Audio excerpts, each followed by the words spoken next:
What's going on, guys? I'm TooSaucery, and this week we did 100 runs of Wailing Caverns.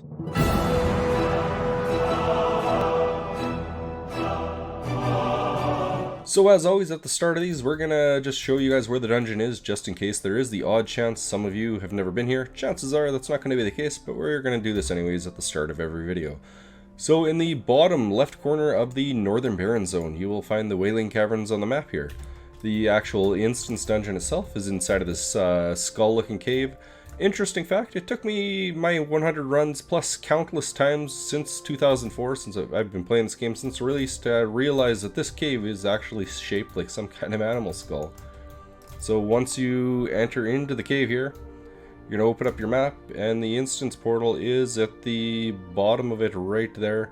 Not really much to this cave. If you're already max level, monsters are going to be scaled to 60, so just make your way through. It'll take you a second to get there. We're going to cut there now. If you guys had watched my Dead Mines video, during that I did mention I had picked up mining to just maximize the profits throughout that dungeon. I did do something similar here. I dropped the mining, I picked up the skinning, as there are all sorts of raptors and crocolists throughout this dungeon, which did provide a nice amount of light leather and medium leather, as well as the hides that go with those as well.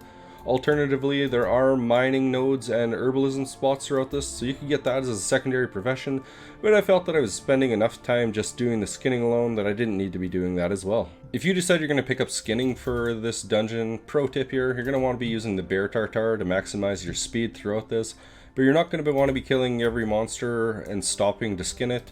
Only kill the humanoids, and there are all sorts of snake critters that you can hit with your talented moonfire, and that'll keep your buff up the majority of the time throughout the dungeon, in between your sprints and whatever else you have going on. So for this dungeon, since it is a little bit of a longer one, I'm going to be doing this a little bit different than my last few videos. I'm not going to go through the whole dungeon with you guys. I'm going to use a map to explain a lot of what I did. It was essentially 3 big loops for the dungeon.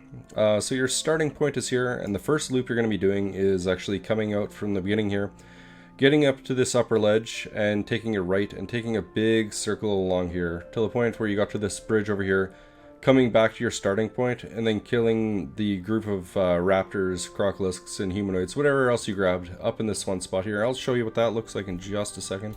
So like I said, it's just one big loop, and you're going to want to grab everything all the way around here. Normally you're going to have bear tartar on, hitting snakes and getting your sprint buff, but for this I'm not going to waste it. You want to make sure you grab it all. And like I said, if you had herbalism, there are herbs around like King's Blood, a few other random ones as well. Your next snake to sprint off would be that one there, and you're just going to keep going. Typically, I usually decide whether I'm going to go left or right, depending on where that humanoid is, just to get your sprint buff, because you're not going to want to stop, like I said, to skin in the middle of your pulls.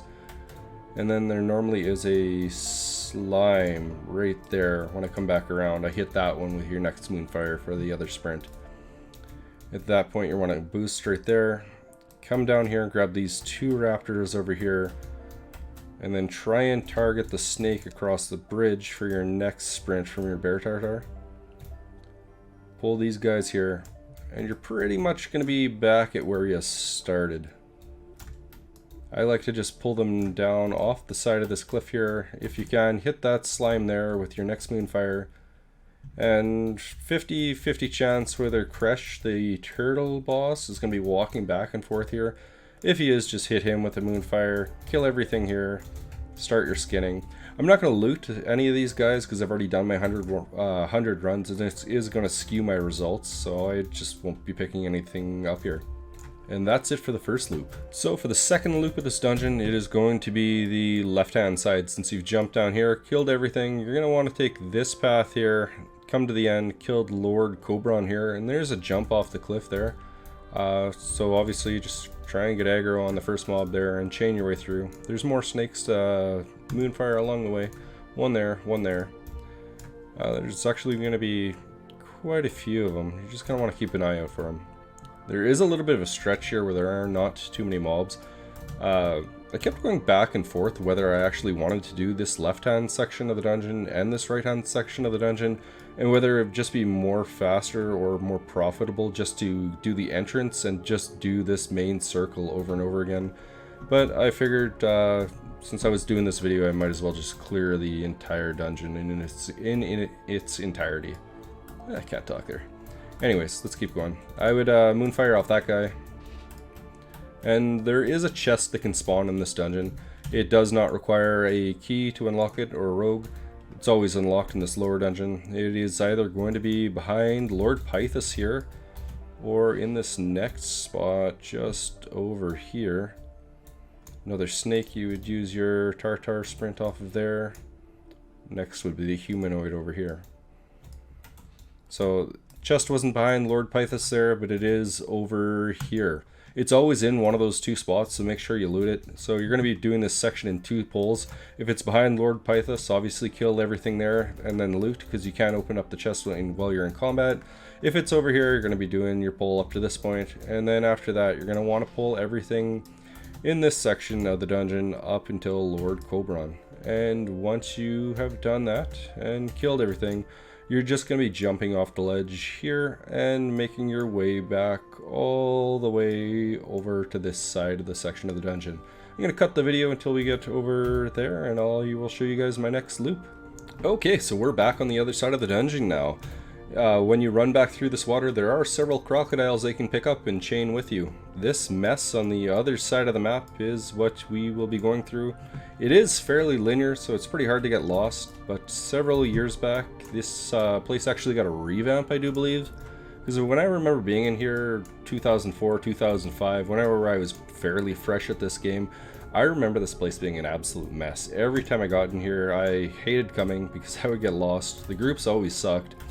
And the general consensus at this time, this is one of the worst dungeons to run. This and what was the other one called? Sunken Temples. Don't need to find it on the map. Sunken Temple.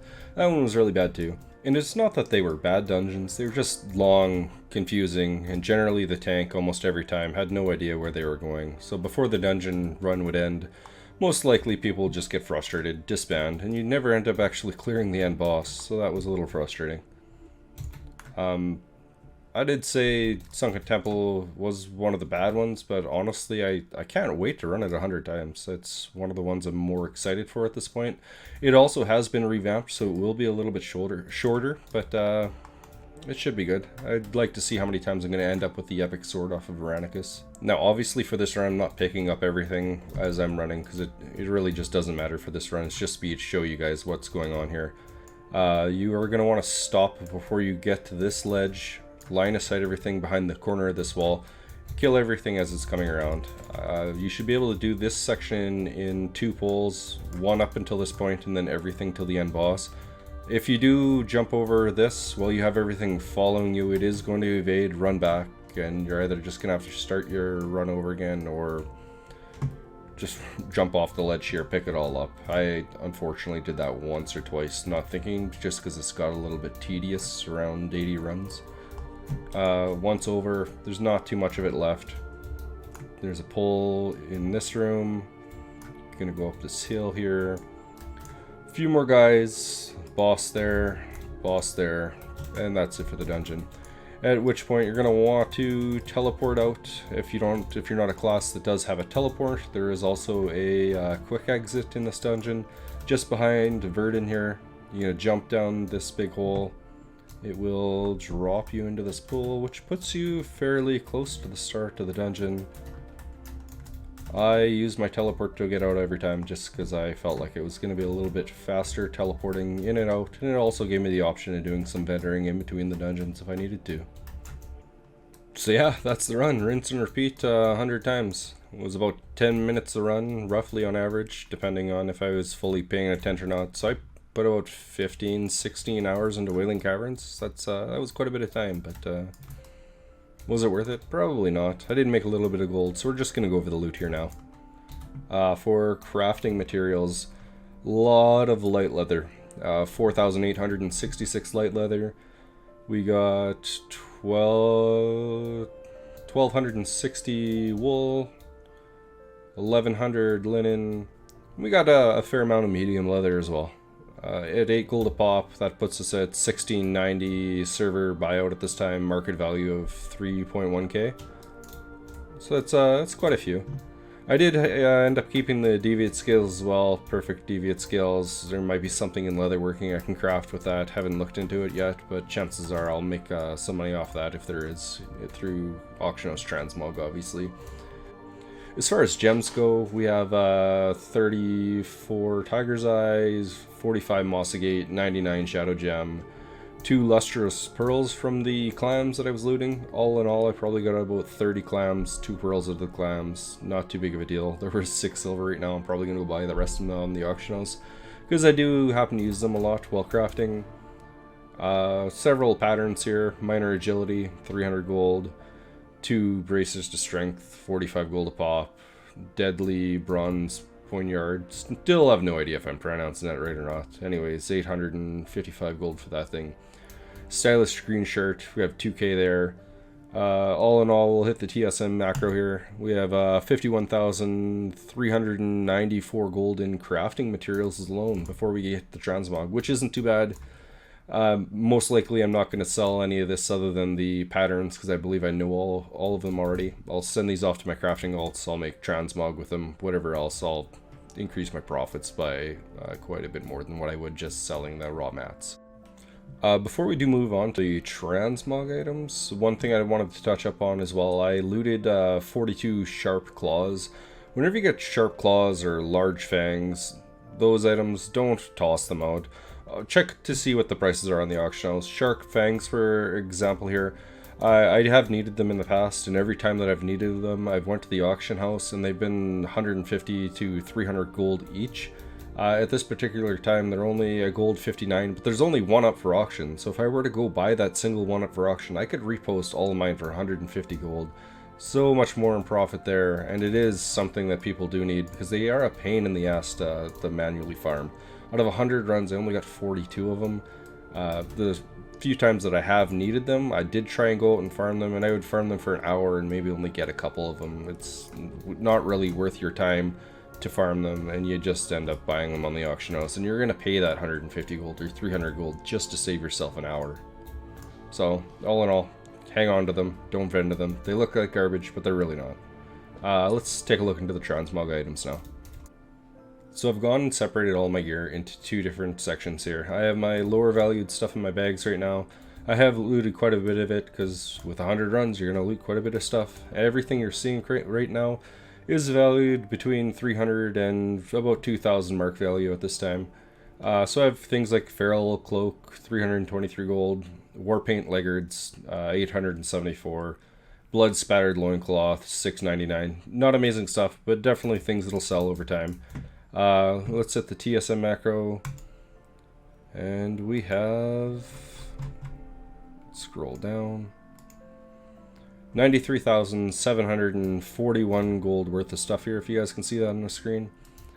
Just gonna send this off to my auction house tune, pull out the rest of the stuff here, quick cut in the video, and then I will show you all the higher valued stuff that I looted throughout the dungeon, and the few pets I got as well. Okay, so now for our blue items and our higher valued transmog items or pets that we looted throughout the dungeon. Gloves of the Fang, looted 14 pairs of those, not worth the most, 931 gold. I'll be limiting to how many of those get posted on the auction house at a time.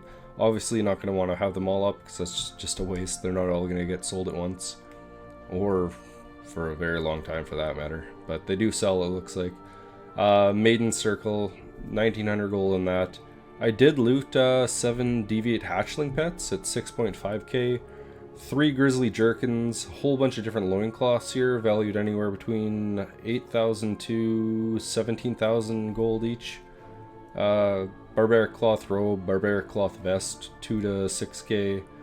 All in all, I didn't make too bad, I don't believe.